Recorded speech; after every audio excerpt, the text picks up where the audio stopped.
Dans une petite ville, vivait un homme nommé Jacques. Jacques était un rêveur, toujours la tête dans les nuages, imaginant un monde différent pour lui-même. Il passait ses journées à travailler dans une bibliothèque poussiéreuse, où peu de lecteurs venaient, préférant les lumières brillantes des écrans aux pages feuilletées. Cependant, un jour, alors qu'il rangeait des livres sur une étagère oubliée, il découvrit un vieux journal intime, beaucoup plus ancien que tout ce qui se trouvait là. Curieux, Jacques l'ouvrit et se retrouva plongé dans un récit enchanteur. Celui d'une jeune femme, Eulalie, vivant à la fin du XIXe siècle, qui aspirait à parcourir le monde et découvrir ses merveilles.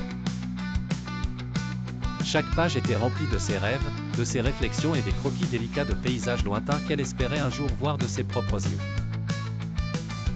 Fasciné par les rêves d'Eulalie, Jacques décidait de partir sur ses traces.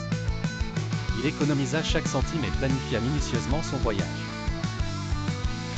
Partant avec seulement quelques affaires et le journal intime, chaque destination qu'il atteignait lui faisait découvrir un peu plus sur le monde et sur lui-même. Un jour, à un marché aux épices animé en Inde, il rencontra une femme qui détenait un exemplaire similaire du journal. Elle, Amara, avait retrouvé cet héritage familial par hasard et suivait également le parcours de sa lointaine aïeule. Ensemble, ils décidèrent de parcourir les prochaines étapes, unissant leurs rêves et leurs efforts.